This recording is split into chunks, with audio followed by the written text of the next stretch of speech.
not only Professor Amanat's book, but to some of its features that were mentioned here. And if we had time for that, I would propose that we all stand up and read Iran together and lead the way from there. I think uh, Rudy Matei's eloquent narration, uh, even even there, you saw traces of that. Although he was the only one who critiqued it as well, but then again, he has been influenced by is half Iranian, so there. uh, uh, my presentation is going to take a different direction. The praise, the eloquence, everything else was covered well, and so I won't repeat that. Obviously, this work is, I was going to say perhaps, but let's take the perhaps out, is the most ambitious recent work of Iranian historiography by a leading historian who we knew as specializing in Qajar Iran. Um, but here, Amanat steps out of that forte and weaves together half a millennium of history into a singular narrative or meta-narrative. And I want to deal with the issue of narrativity as a focus of my talk, which is related to the issue of nationalism, if you want, or methodological nationalism. Um, I want to make two general comments on the book, and of course, everything is shorthand. I wish Abbas would take some time and comment, respond to our comments, but I guess there's no time for that. So everyone should, after this, just go and get a copy of the book. Although it's a formidable book to read, confession here, I read 90% of it only, and I just didn't read the part on the Islamic Republic. Not for any kind of prejudice, but because first I read the parts that pertain to my own areas of specialty, 20th century Iran, and then I kind of went backwards and read from the beginning to see what kind of overall comments one might make. But I didn't get to the Islamic Republic just because there wasn't time. Let me just then quickly run through my comments because I know everybody has been sitting here for an hour. The question of overall narrative strategy and structure, I think, is extremely important, and I want to say a few things about that, and then make some specific comments about his coverage of the 20th century. Yet at the same time, these two are related because the book is, over 900 pages, but 600 pages of it are on the 20th century. So 2/3 of it, the bulk of it, is on the 20th century. And I think that is meaningful, and it gives the question of narrative more significance. Well, in a sense, that's inevitable because the bulk of historiography of Iran focuses on the 20th century. So he has worked with the best material at hand. At the same time, that fact shows that we understand Iranian history that is before the 20th century in light of our understanding of Iranian history of the 20th century. Or we understand pre-national history of Iran. That's, for me, Iranian national history begins more or less with the constitutional revolution. I know not exactly in 1906, but I see that as a watershed transition from both what might we can call it pre-modern Iran to modern Iran. So um, uh, the question of Iran's modernity or its national history as opposed to pre-modernity or pre-national history, I draw a different line of transition.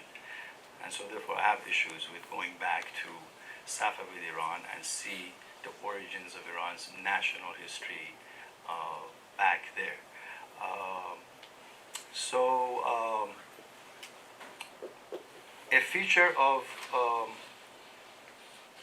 Amanat's meta-narrative is, to me, is the fusing of these two into, I can't say seamless, because yeah, there are bumps and contradictions, and as Professor Matin pointed out, he is very attuned to tension and conflict and contradiction.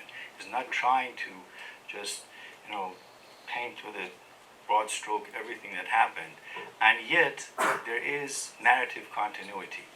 And that is also a hallmark of methodological nationalism that has guided the historiography of Iran and still continues to be the case. I say this because there's a different way of narrating this. There's the way I mentioned, and I'll come back to it maybe.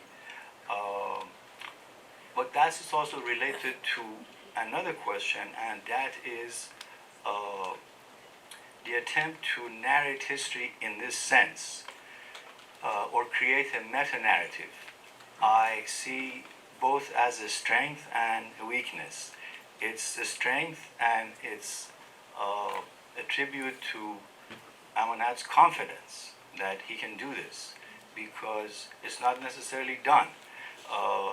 Even traditional historiography that assumes the continuity of the concept of Iran for granted, historians still specialize in periods in cuts of this history, and supposedly good historians don't step outside of their own territory. So the fear of narrative continuity by non-specialists, and yet that's taken for granted. There's another trend, if you want, postmodern approach to historiography, which imagines, I say imagines, that they can dispense with the issue of narration. They think you can just do history without narration. But implicit narratives continue to persist there. Amanat takes the challenge and narrates broadly and confidently, and that's the strength of this work. Nevertheless, there is the serious question of, can you do this? Is this legitimate to put together? Of course, we know it's not just 500 years. It's at least 2,500 years. Iran has endured from the time of Cyrus the Great, and some would say even thousands of years before that. You can stretch it as far back as you want. But even for 500 years, is it legitimate to assume continuity? That is a serious question.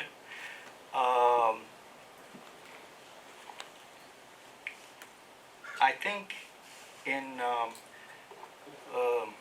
the book's introduction, I think Amanat should have paid more attention to such methodological issues. He is aware of them. It's clear that he is. But it may have been his intention not to turn the book into some kind of a theoretical treatise on historiography. And that's also related to something else that is the strength of the book, and that is his amazingly powerful synthesizing of the best works on these 500 years of history. Well, some of it is his own, but then he knows what the best work on any given period in that 500 years is, and he knows how to fuse them together.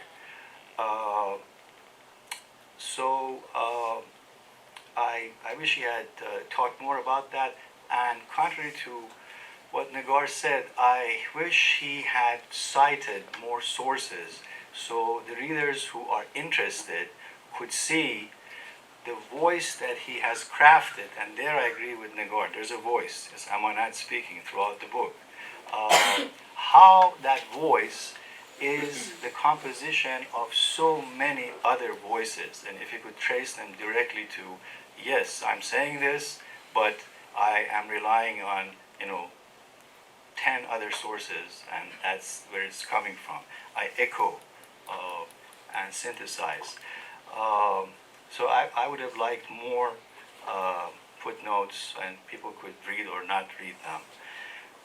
Just like I'm sure every one of you is going to read the book from beginning to the end, but inevitably, I'm joking. It has to be read selectively. It's beyond the pale of even best historians' power to engage with the enormity of the challenge. Now, I think I'm dragging this too long. So I think an example of, there are examples of continuity, the tropes that, for example, that Rudy mentioned. One of them is a permanent fixture of traditional Iranian historiography, and that's the idea of Persian kingship. And it's there. It's something that goes to pre-Islamic times, and we can stretch it far back. And within that paradigm are other things. The other tension that Rudy mentioned, the tension between Dargah and Divan, the court and the bureaucracy, as super kind of longue durée patterns of Iranian history. The other one is the idea of Shiism as somehow Iran's national religion. If Iranian nationality or Iran as a nation begins with the Safavids, then in all kinds of definition, the forcible conversion. I'm not sure how Safavid experts should tell us how successful it was, because in some accounts it was not necessarily that successful. But there's an assumption that Shiism gave Iran a cultural coherence and distinctiveness, which, if not making it a nation, was kind of proto-nationalistic ingredient or requirement. I would question that, and you can do that, but what you're doing again is you're doing elite culture, top-down history. I would say it's absolutely unclear.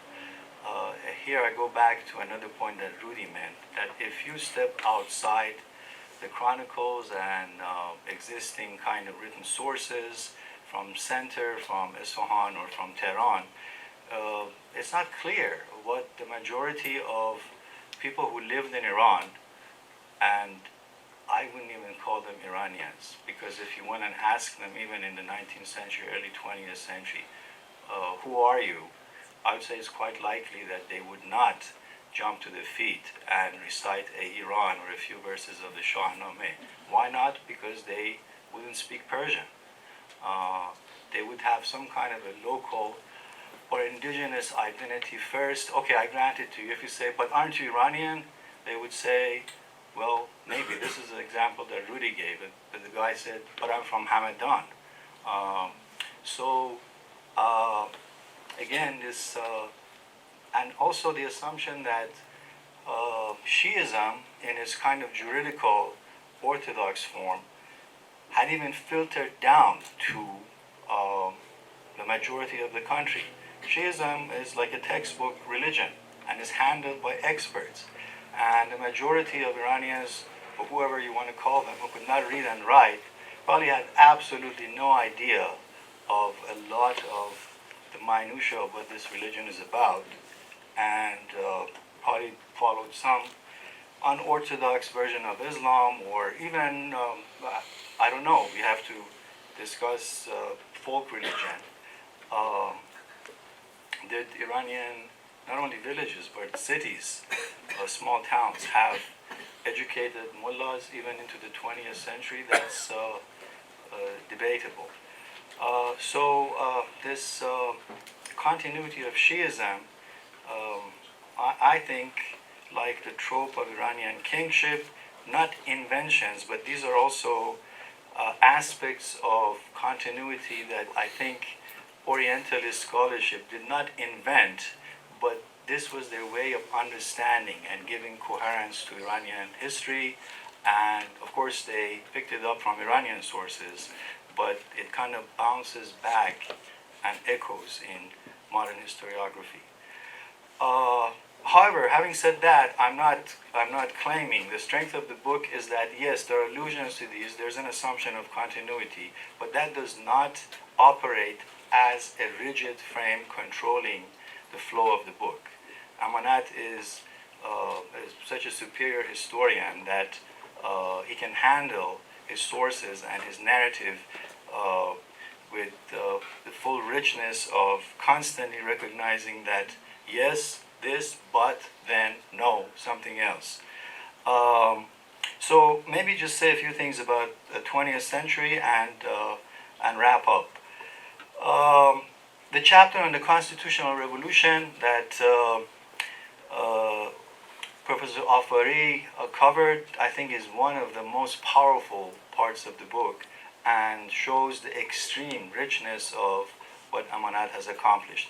Now, if as a Qajar historian, I've read his other works, and I know that we may forget, but the Qajar era continues into 2.5 decades of the 20th century. So that's still his area of specialty, but he has done a superb job of acknowledging the richness and complexity of that revolution, and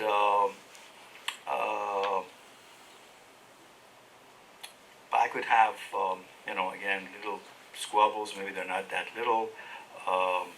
Going back to a point that Rudy made, I would say looking at how the world around Iran influenced, for example, the constitutional revolution or the discourse of Iranian constitutionalism. In the book that I just finished, I emphasize very much what I see to be the indebtedness of Iranian constitutionalism to Ottoman constitutionalist discourse that preceded ours by a generation, and they have fully worked out ideas of compatibility of Islam and constitutionalism. And so that's quite significant. So Iranians like Naini and others were not innovators.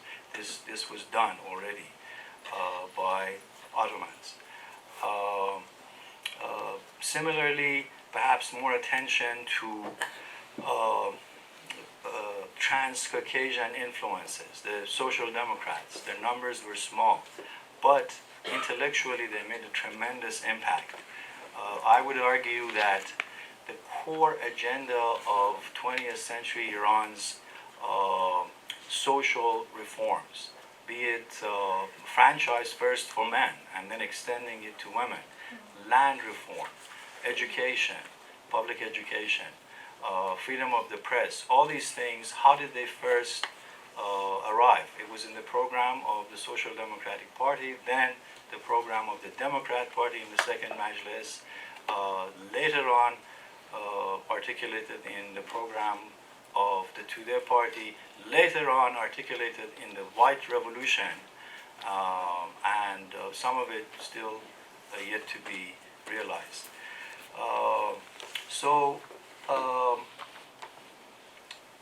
Having said this, I was very, very impressed to see how Amanat is trying to give all of these various contenders a voice and a presence. Of course, first of all, he recognizes they're there, and secondly, he can make them speak their piece.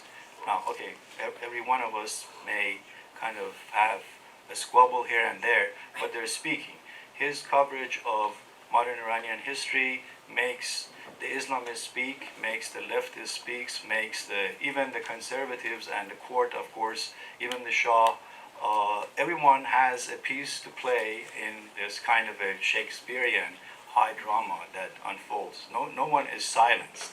I can see the attempt of the historian to be balanced and give everyone some kind of a share. One more, perhaps, general narrative observation, and maybe I can wrap up. How much time do I have? Not much. A few minutes. Couple Okay. minutes. Okay. I can finish in 4 minutes or less. Um, Now, I want to finish with this idea of that again is related to Amanat's meta narrative. I would call it a. This is the most superb narration of Iranian history from, for want of a better word, that's a good word, liberal nationalist, from a liberal nationalist perspective. And Amanat, that voice is a voice of ecumenical liberalism. I see Amanat being sympathetic to that point of view, obviously. He doesn't allow that to kind of get in the way of his being a good historian and attack or silence the other perspectives that are there. But here's a paradox, and the paradox is the position he sympathizes with is so marginal and so absent in the history of modern Iran. Where is the liberal political party in 20th century Iranian history that has some kind of a solid popular following? We don't have that. What are the institutions that sustain liberal nationalism in Iran? I know everybody might say Mossadegh on that, but even there you can argue. A feature of recent Iranian historiography has been a certain kind of revisionism that tries to go back and find closet liberals, Furughi, Taqizadeh, others. These men were not liberals, but we now we want to find them. They're products of their time. Even here, I stick my head out and you can chop it off. I don't think Mossadegh was necessarily a liberal. Exactly what he was, we can debate. But and liberalism is not just an ideology that can be sustained in thin air. It needs solid, objective social grounding, and we haven't had that as a significant presence in modern Iranian history. Here's the voice that speaks justly to every presence, has its own normative preference, but that normative preference then is marginalized or suppressed or goes largely unspoken in this kind of orchestra that is the voices of modern Iranian history. And I think that gives the book, to me, a tragic flavor. It's a flavor of tragedy. He has an expression that I can't quote exactly from Furugh. That's why the book is, what is it, گردشی محزون در باغ خاطره ها or something to that effect. گردشی حزن‌آلود در باغ خاطره ها. What a sorrowful stroll in the garden of memories. And that is, I don't want to end on that. I don't want to end on that. I don't want to end on that note. But I'm out of time, and I want to end on the note that this is obviously the most solid, comprehensive synthesis of modern Iranian history to date, and it's hard to see how it might be surpassed by any comparable work of the kind of narrative depth and singularity of vision that Amanat brings to this work. Thank you.